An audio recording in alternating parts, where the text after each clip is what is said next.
So hi, and thank you for joining this podcast. I'm joined remotely in the studio today by Mr. Sean Waller from the Sebakwe Anti-Poaching and Conservation Group in Zimbabwe. Sean, thank you for joining us today.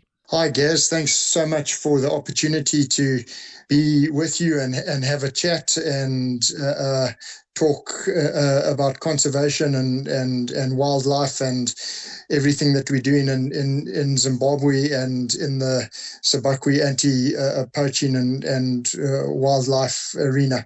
Sean, then you're most welcome. Sean, can you tell us about the Sebakwe Anti-Poaching and Conservation Group and the Midlands Black Rhino Conservancy? Yes, definitely. So I've always been interested in wildlife from the time I was a little chap. I was born in Zimbabwe, have lived in this country my whole life, and I've had a passion for wildlife my whole time in the country. And in the 1990s, we bought a cattle ranch down in the Midlands of Zimbabwe, pretty much right in the center of Zimbabwe, and it was full of wildlife at that point, and we've still operate there, but over a period of time, we've also managed to become involved in the Midlands Black Rhino area, and we are doing work there at this stage. We're on a property called Mahamara Ranch, and from there we are involved in anti-poaching work. Part of the Mahamara property is right next door to the Sebakwe Recreational Park, which is a Zimbabwe Parks and Wildlife Management Authority property.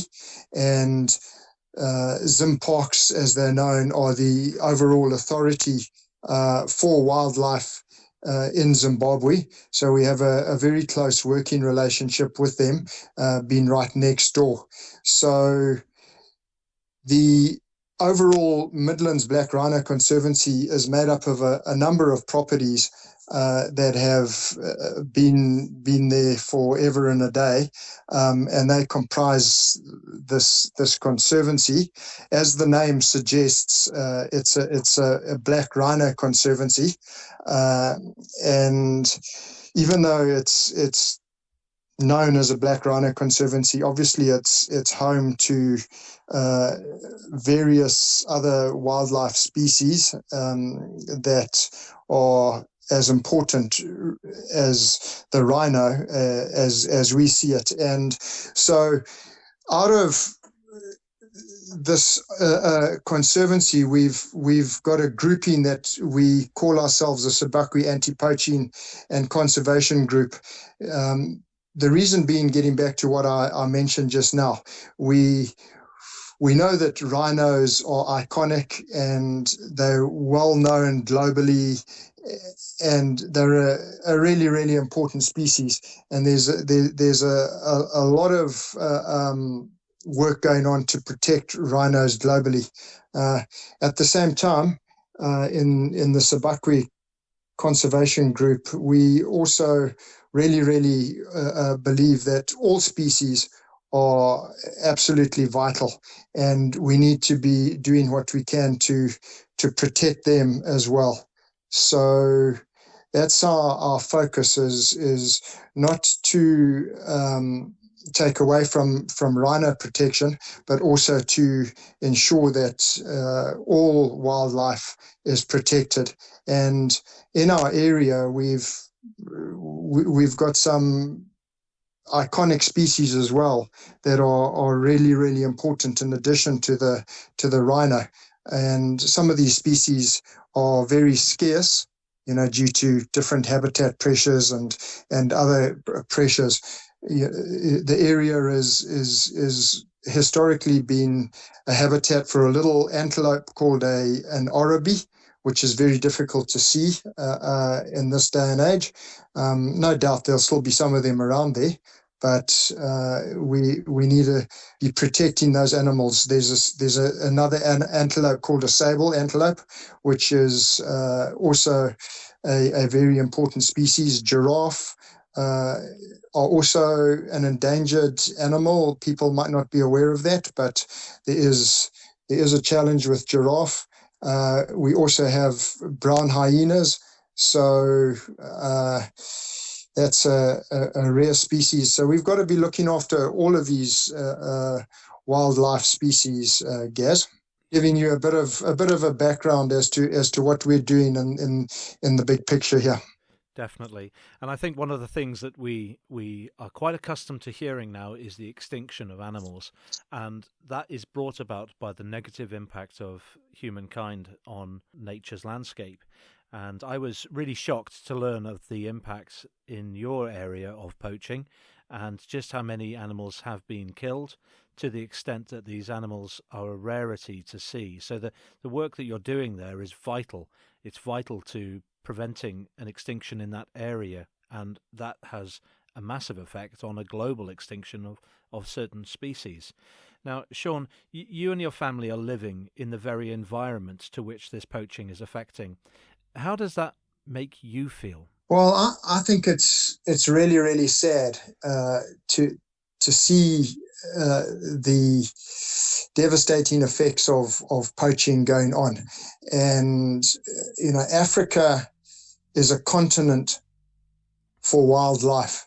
Zimbabwe is a part of Africa, and wildlife is our heritage. It's just a part of our heritage. The wildlife and mankind in Africa and Zimbabwe have lived together for millennia, and we as humans are at the top of the apex, and we've got a responsibility to value wildlife, to take care of wildlife, and to ensure that it remains in existence into the future for the benefit of future generations. Can you imagine a continent such as Africa without wildlife? It's just something that you don't really want to think about. And we've got a big part to play to safeguard it and to do something to ensure that it does stay in existence into the future. So yeah, it's a difficult situation to be in, and we're fortunate we are able to be working to do something to protect the wildlife, and it gives you a drive and a passion to keep moving and doing something positive. Absolutely, Sean. Thank you so much for that. It's quite moving to understand the impact on the environment, but it's comforting to know that people are aware that this is going on and they want to take action to bring a stop to it. Now, Sean, you met Simon Mallin in Zimbabwe and discussed the forthcoming tracking course that's being held. It's your site that's being used. How do you feel about the development of this? Well, I think that it's absolutely great. Simon was introduced to me by Peter Magua, who is also a canine specialist in Zimbabwe. And Peter was introduced to me by Ashton Garonga, who is one of our right-hand men in the wildlife business that we're doing down in the Midlands. So it was through the series of events that I got introduced to Simon, and Simon very kindly paid us a visit down in the Midlands and in the Sebakwe area, and spent 2 weeks with us down there, working with Peter and some of our guys that are learning how to work with canines. And it was during this trip that Peter saw the lodge that we have on Mahamora that is sitting underutilized at this point, and started coming up with ideas on how it could be used as a canine training center, as canine tracking center, amongst different other concepts that we also looking at. So if I'm honest, it's really thrilled my heart that we've got guys like Simon and Peter and others out there that have got passion and drive and vision to join in and make something happen with a resource that needs to be utilized and can really play a part in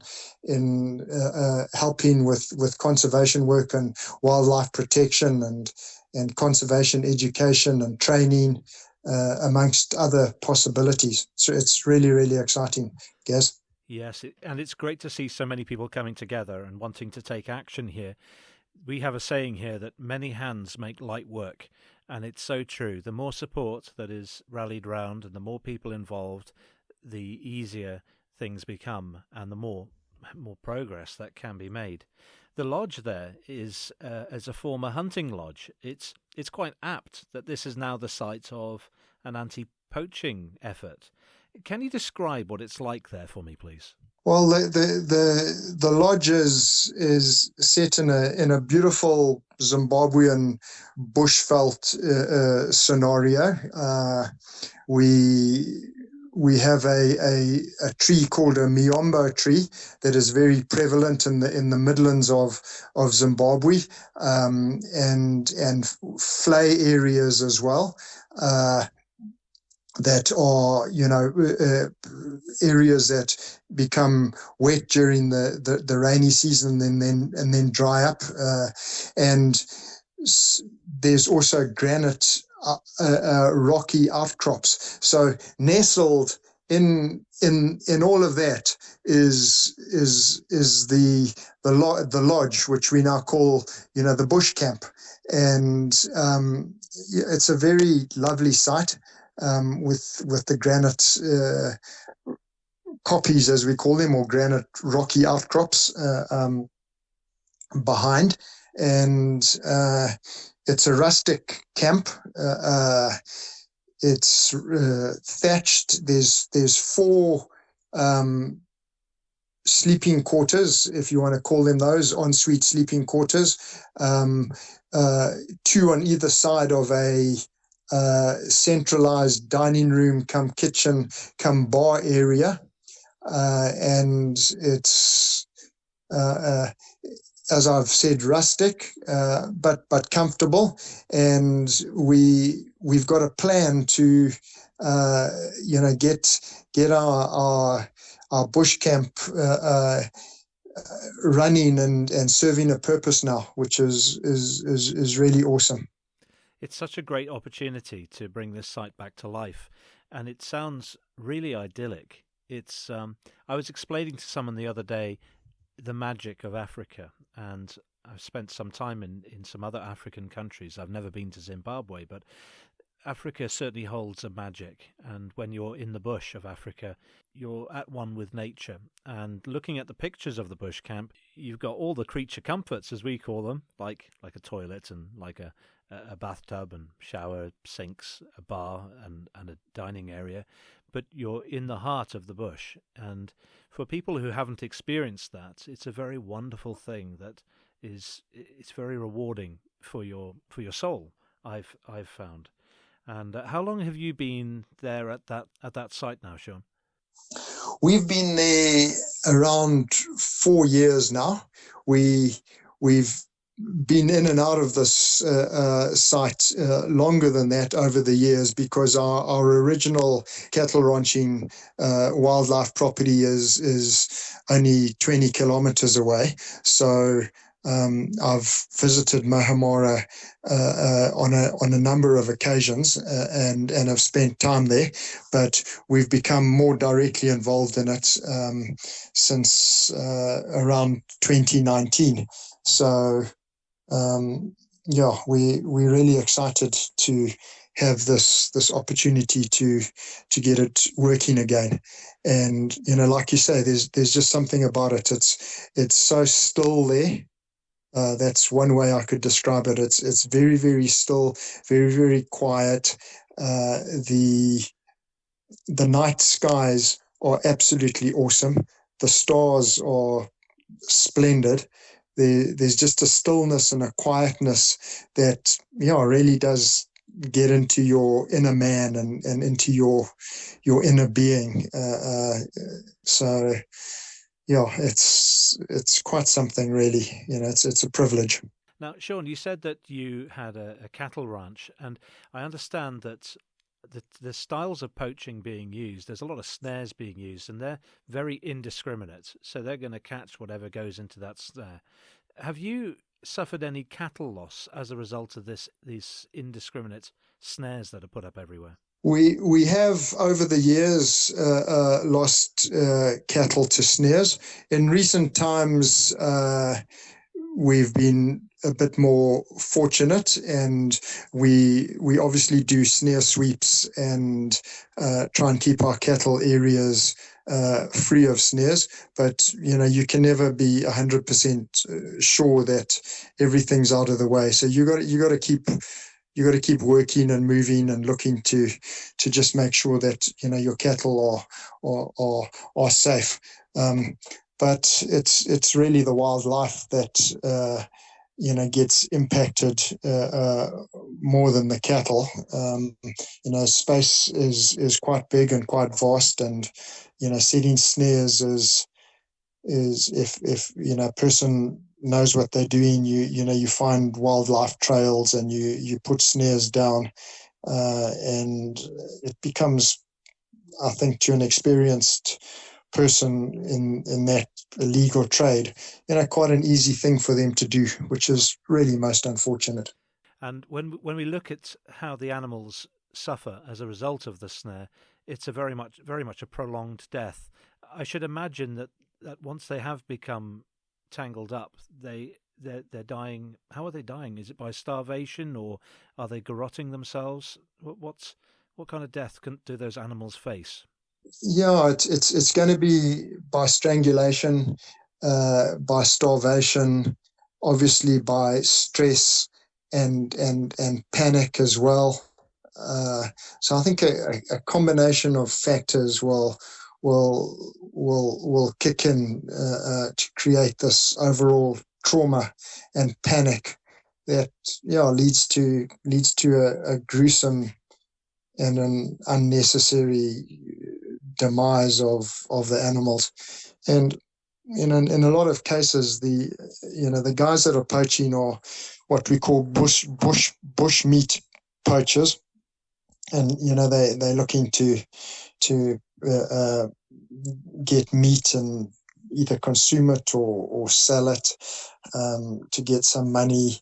And they don't come back to the snares either, so the animals die, and then they just rot and become unedible in the bush. So it's just an absolutely no win to anyone situation.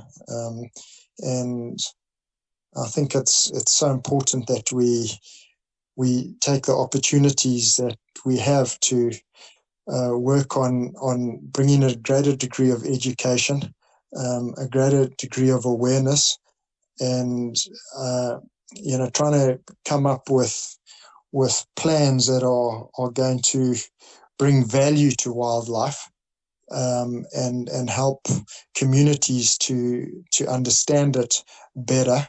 And there's value in looking after it and taking care of it, rather than just unnecessary snaring and poaching of different kinds that doesn't bring any long-term benefits. We have to look at sustainable systems and methodologies, Gaz. That's, I think, so important. You're absolutely right, and it's an education plays a key part in this.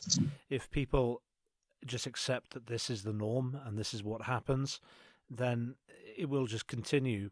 But if people are given alternatives and they have opportunities to sustain themselves in other ways that aren't so impactive on the natural resources you have there, then that's one way of combating it.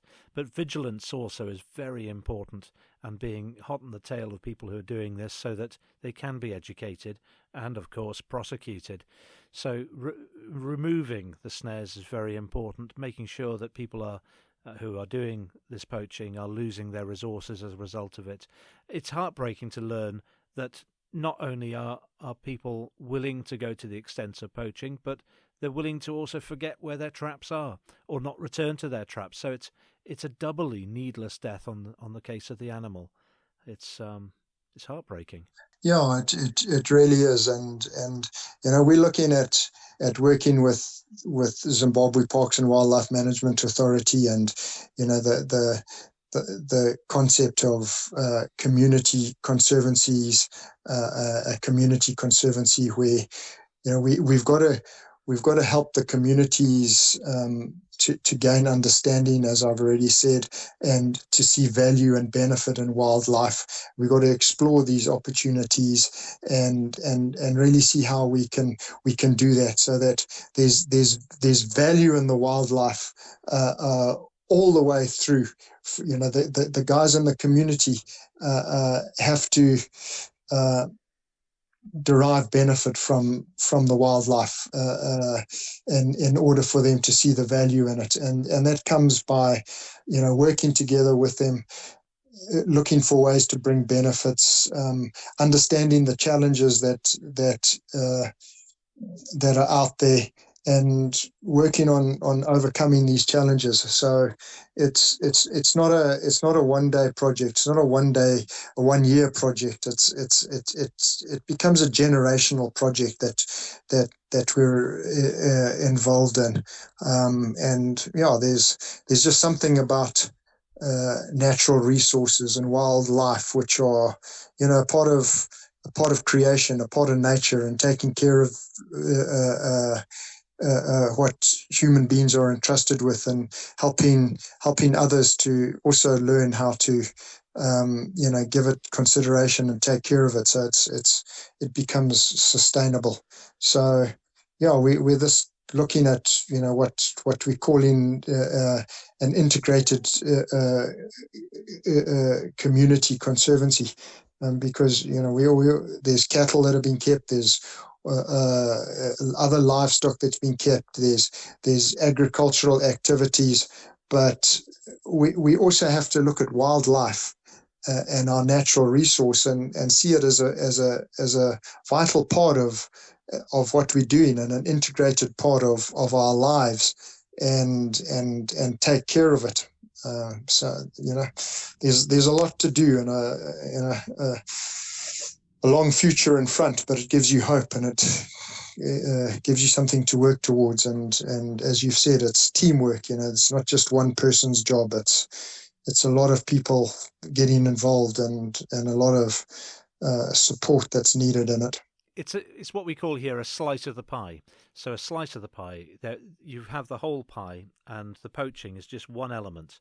It's also important to help the wildlife to re-establish itself in the area and to encourage them to come back. And some years ago, I was involved in a project of constructing watering holes in Kenya, in a place called Nakuru. And it was remarkable that if you bring the water to the area, the animals will follow. And I understand that you have prospects of doing this in your immediate local area as well. What can you tell me about your plans to re-establish watering holes for the animals? Yeah, absolutely. To take it a little bit deeper than just water, wildlife, needs habitat, and then it needs water, and it needs security.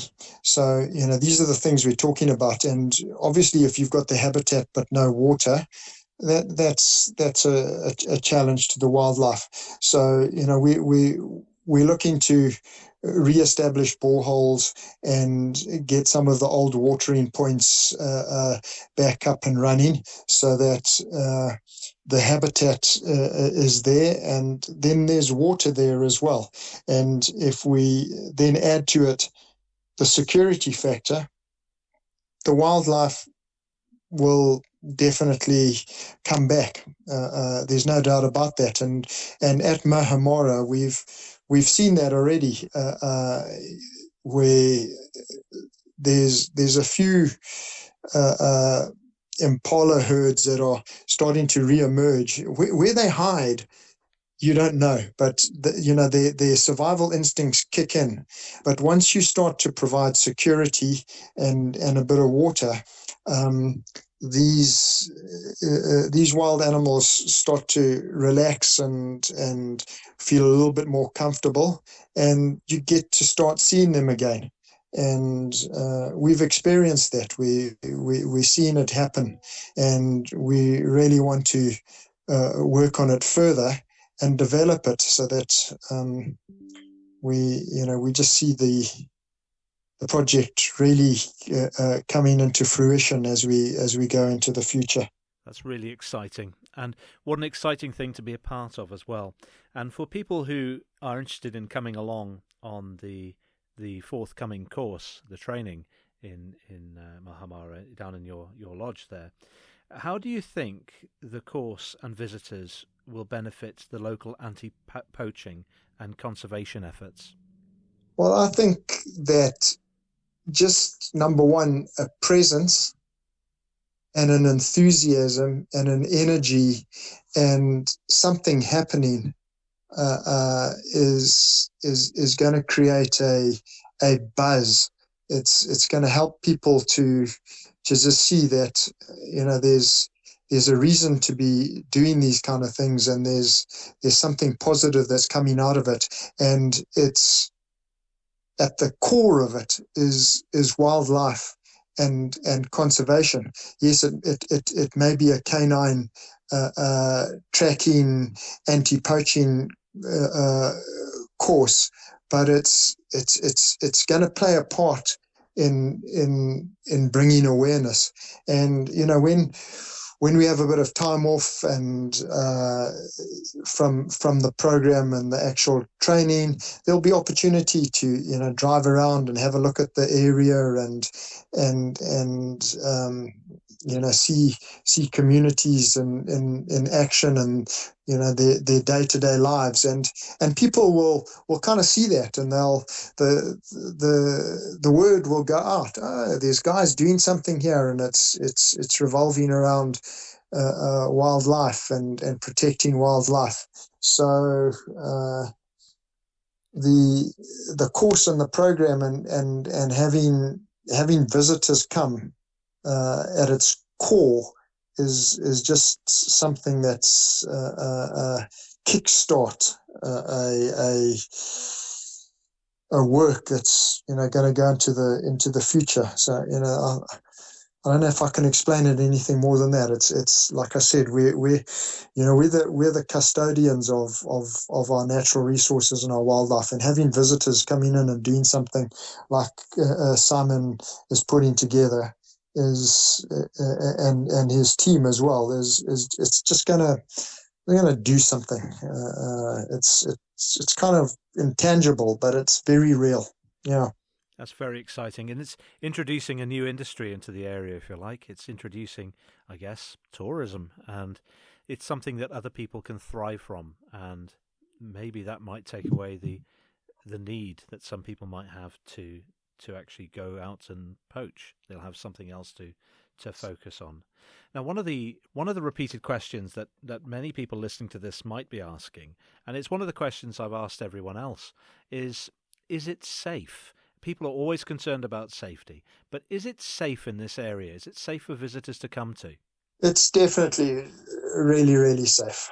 Zimbabwean people are friendly and kind people, and I'm not a specialist in it, but I kind of read the odd article here and there and stuff, and I think our countrywide crime rates are very very low compared to many parts of the world. And, down at Mahamara in the Sebakwe area, it's really, really safe. I don't think there's anything for anyone to worry about. We will take precautions with the visitors, and we will make sure that we've got a presence of our anti-poaching guys at the lodge, and they'll be there in the background. But that's very much just a precaution, because overall, we're very safe. That's really good to hear, Sean. Thank you for that. Now, I have a question here from somebody, and it's a question that I'd also like to ask. It's an important question for me, Sean. They're asking, what is the food like there? Oh, okay. I think we are by and large very wholesome eaters out in our part of the world. We produce good food, good crops, good quality meat. And I think, even though I'm not a cook by any stretch of the imagination, our food is well prepared. It's wholesome and healthy eating, and we've got a really great cook who will be looking after the visitors when they come through. His name's Tendai. And he looks after us down in our area, and he's there permanently, and he cooks up a really, really good meal. So overall, I know guys are going to enjoy the food. It's more natural food. It's wholesome, as I've said, and I've got no doubt that people will enjoy the meals and what we serve up in Zimbabwe here. I certainly can't wait. I'm really looking forward to it. Simon was telling me that what we call a barbecue here is something that you guys do very well. What is the local name for a barbecue there in Zimbabwe? Okay, so we call it a braai. It's just the local name for it that we've used all our lives. It's been around since before I was even born. It's a braai vleis. It's actually a South African word that is also used in Zimbabwe over the decades, and braai really means cook, and vleis means cooked meat. So and then it's just shortened to braai. And there's something quite special about getting the old braai out and getting a fire going, and sitting around a bit of a campfire and cooking up and socializing and getting to know one another. And it's a really social time, and a time of sharing and talking and looking at different ideas, and also having a drink or two and a good meal. So that's what a braai is all about for us. A togetherness and a community coming together and sharing a common goal and talking and working together is such a wonderful experience. You did mention drinking. I don't drink myself, but I do understand that there is a bar on site, and that's also quite exciting. We've been promised that the bar would be stocked with a few things. The local beer there, Sean. What's the name of the local beer? Yeah, there's a couple of local beers. The one that we drink the most of and really enjoy is called the Zambezi, and that's what I'd recommend. Yeah. We've got the great Zambezi River, which is another area that we really enjoy in our country, and I spend a lot of time down there as well on another project that I'm involved in called Reefer Conservation Education Camp, which is a children's conservation education, and that's right on the Zambezi River. And so this Zambezi beer, Zambezi lager, is named after the river, and yeah, it's a good refreshing beer. So we're going to have that in stock for the visitors, Gaz, and I'm sure they're going to enjoy a nice cold Zambezi at the end of the day for those who enjoy a beer. I can't wait to try it. The Zambezi River, is that the river that feeds into the Sebakwe Dam? No, the Zambezi River is on the northern boundary of Zimbabwe, and it starts right up in northwestern Zambia somewhere, and then flows through the north of Zimbabwe all the way down into the Indian Ocean. So the Sebakwe Dam is actually on the Sebakwe River. To give you a little bit of a geography lesson, and the source of the Sebakwe River is probably, I don't know, 30, 40 kilometers away from the Sebakwe Dam, and it starts in what we call the Midland Flays, these Midland wetlands, and develops into this bigger river and fills up the Sebakwe Dam, and then off it goes. And it's joined by a couple of other rivers. The Sebakwe joins another river called the Munyati River, and those two rivers become the Sanyati River, and they are flowing north and ultimately join the Zambezi River via Lake Kariba. So if you get a chance and have a look on a map, when you got a free minute, you might be able to pick up on that. That's fantastic. And you're not too far away from the Sebakwe Dam, are you? No, we're not. We bound onto the Sebakwe Dam. So again, that's another place. Some beautiful rocky outcrops there, and a great place to go in the evening, and just make a campfire and sit there and actually probably have a braai there. We take everything down and have a braai there and an evening meal there. That'll be a great thing to do. And there's a lovely dam there. There's some hippo in the dam, crocodiles, and plenty of water birds and fowls. So lovely spot to go and sit on top of the rocks and just look down over the water and see this amazing scenery. Yes. And be in a great place. I think one of the hardest things for anyone coming on the course will be going home. It's very difficult to leave such beautiful places. But the good news is that people can always come back. They can encourage others to come and visit and experience this too. It sounds wonderful, Sean. It sounds absolutely beautiful.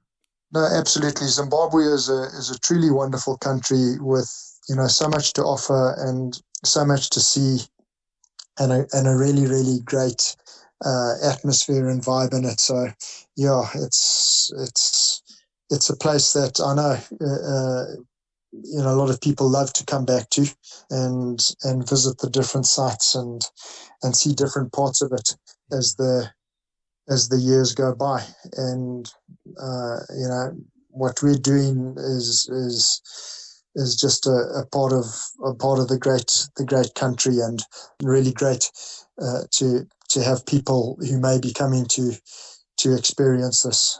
It's always exciting for us to have visitors and see people really enjoying themselves and catching the vibe of Zim.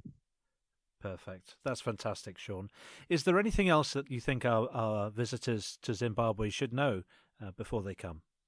Just gear up and look forward to a great experience. I mean, there are some quite long drives if you're driving by road. There's certain roads that are not great either. It can be quite tough going, so you just got to sit back and enjoy the ride and take in the scenery and take in the company in the car and enjoy all of it, and just allow it to be one big experience and adventure, and a time of a lifetime. So, Sean, sadly, that's the end of our interview, and I'd like to thank you very much for giving up your time for this podcast and sharing all the information that you've got about this really exciting project that's coming up and the valuable work that you're doing in the anti-poaching world.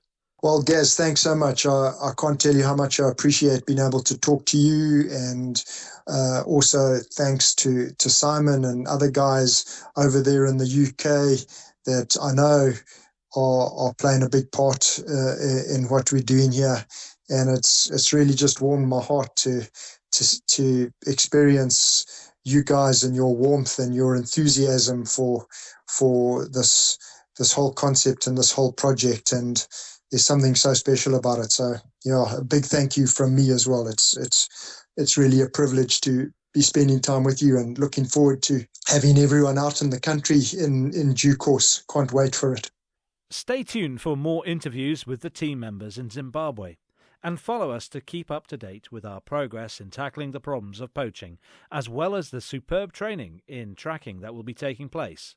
To find out more information about this valuable work and the forthcoming training, contact Mr. Simon Mallin directly on his website at www.simonmallin.com. That's Simon, MALLIN.com, or search Simon Mallin Canine Training and Consultancy on social media such as Facebook.